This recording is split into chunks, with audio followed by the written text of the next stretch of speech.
Gary mentioned John McClain before, and John is one of the key members of the Texas Sports Hall of Fame Selection Committee, one of the most senior, certainly. And people ask all the time, who picks the classes for the Texas Sports Hall of Fame? And the answer is the Selection Committee, which is comprised of media people from all over the state. And it's truly an honor for me to serve on that committee, and I'd like for my fellow committee members to stand up and be recognized, please. John's still here. Christy Scales is out here. I know a number of you. There we go in the back. Denny Freeman, our chairman. Good to see y'all.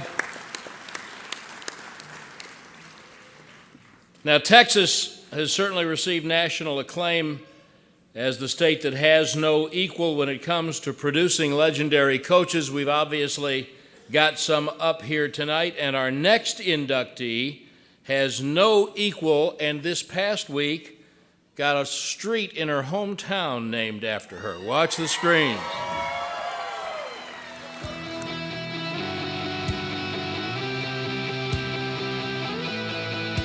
While Cathy Self-Morgan is well known as one of the top high school basketball coaches in the state, she was also an outstanding athlete, and in fact was one of the first women to receive an athletic scholarship to the University of Texas back in 1974.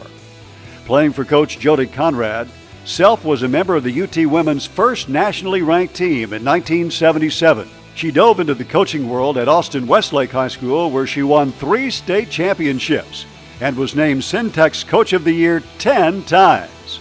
Now the girls coach at Duncanville High School. For the past 18 seasons, her Pantherette teams have never missed the playoffs and have won 5 state championships.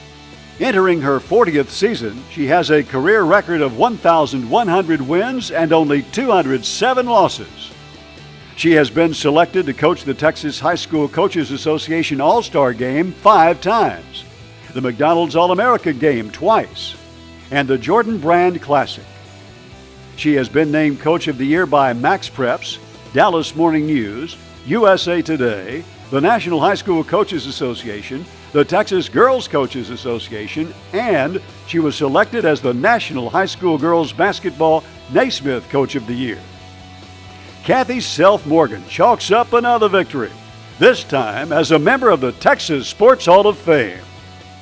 Hall of Famer Cathy Self-Morgan.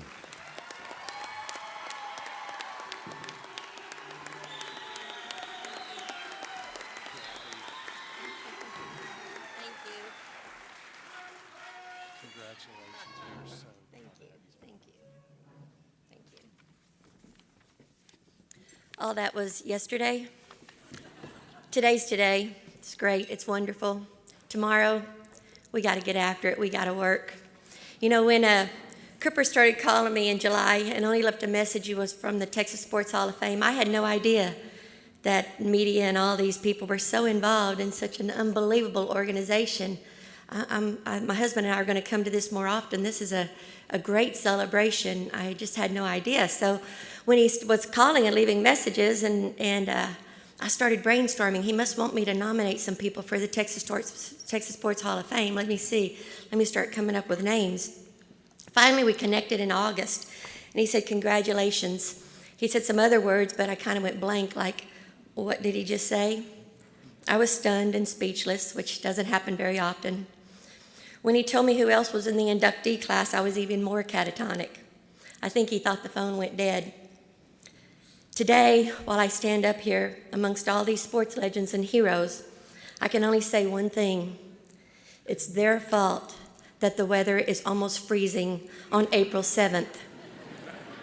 I think that throughout these stars' lives, they've told their opponents they were going to be Hall of Famers one day, and those haters said, "When hell freezes over."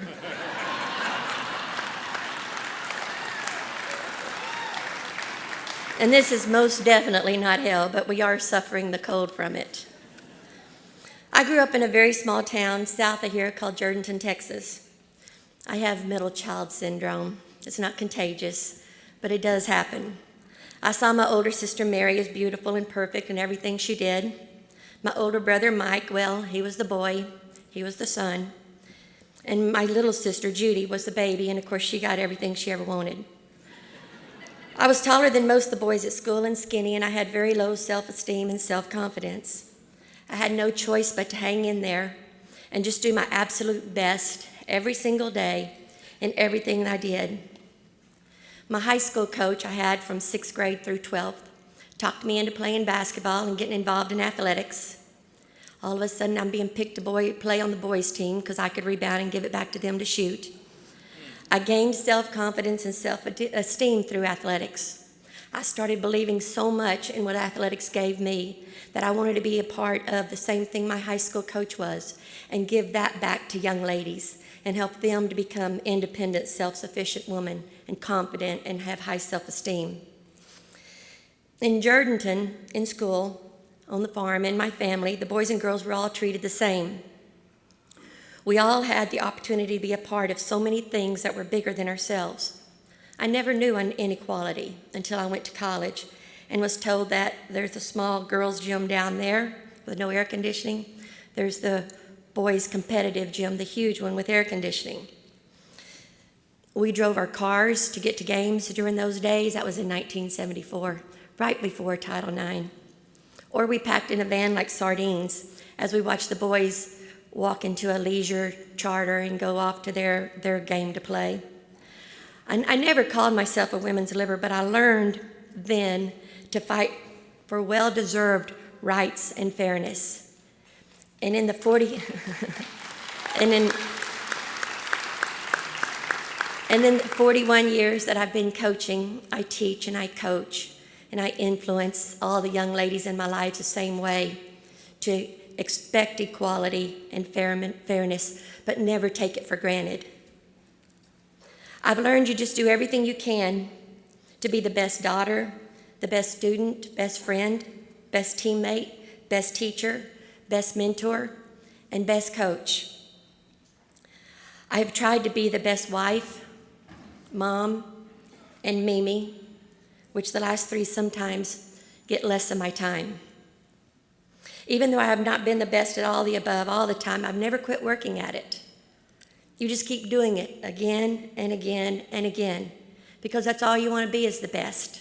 I will never take for granted that day in 1978, my first job, first day at school, and this young lady called me Coach Self. I mean, I just got shivers and goosebumps and was like, wow, I've hit the top, the best of the best, to be called Coach Self. It's never been about the fame, ever. Oh, that's nice. But it's never been about the fame. It's always been about these kids. It's been about what the game gives our young ladies. I want all the young ladies I've ever coached to learn to be independent, self-sufficient women. Someday, I'm going to say I gave it all I have, and if I'm falling in my grave, I'm going to do it with a smile, because that's all we can do is always give it everything we've got. I'd like to thank my best friends from high school, Barbara Dornett Christian, for pushing me to be the best, to just try to beat her out of position when we were in high school. My best friend in college, Retha Swindell, who owns the most rebound record at UT because she rebounded my shots and gave it back to me so I could shoot some more and she could rebound some more. Thank you, Retha. My high school coach, Carolyn Williams, for opening my eyes to athletics and seeing something that I couldn't see in that tall, skinny little girl. My coaches at UT, Rodney Page, for giving me a chance, Jody Conrad for coming my senior year, and for both of them giving me the opportunity to be a part of something that's taken off to be equal to men and one of the best things that we have going in the nation and in the world. My best friend in Austin for years and years, and the person who nominated me for this award, Susan Zinn Blackwood, who is home with pneumonia today. Poor baby, put her in your prayers. My former assistant and best friend, Alicia Walker. My best friend and school counselor that helps me keep our players in check and keeps their grades in place, Chad Fitzgerald. Longtime Pantherette supporters that have been with Jack and I for 18 years, Royce, Tammy, Nancy, Don, Cliff, John. My former players that are here, Lee, Tierney, April, Destiny, Lamoya, and thanks to all I should also say my daughters, Corey, Kristen, and Lee. They were also former players of mine back in the day. And thanks to all the girls that I've had the opportunity and been blessed to coach in 41 years. I'd like to thank my current coaching staff that are here: Tierney Thomas, April Zachary, Destiny Castillo, and Stephanie Cooper. My daughter Kristen, who grew up in the gym, on the school bus, in the training room, and in the locker room. She'd be hiding around the door in the hallway, and when she saw me coming out of my office, she'd run into the gym, and all of a sudden I'd hear balls bouncing. So she was always the lookout for my teams. I'd like to thank her husband Steve, and two of my grandbabies that are here, Kyla and Jackson. I'd like to thank my daughters, whom I was blessed to come into my life as my daughters 18 years ago, Corey Regan and my grandson Ford. Her husband Dan couldn't make it. My other four grandbabies could not make it. They're up there playing hockey and doing whatever else you do in 5 foot of snow. I'd like to thank Lee and her husband Sean and the two grandbabies they left at home because they didn't need to be here. Charlie and Harris. Most of all, I'd like to thank the love of my life, my bookkeeper, my clock keeper, my announcer, the music man, my date every Tuesday and Friday night, my partner, Jack Morgan.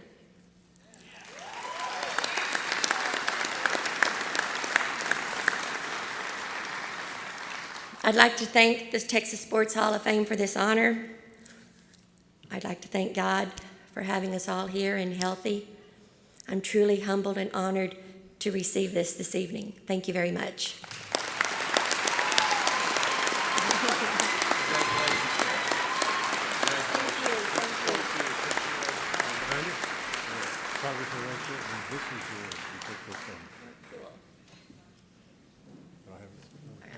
Thank you. You want me to take that and finish it for you? No, well, if you want. Yeah. Yeah, I told them I'd finish it for them. They did name a road after me called the Cathy Morgan Way, and I said, you should have named it My Way or the Highway, and they'd all know who that was.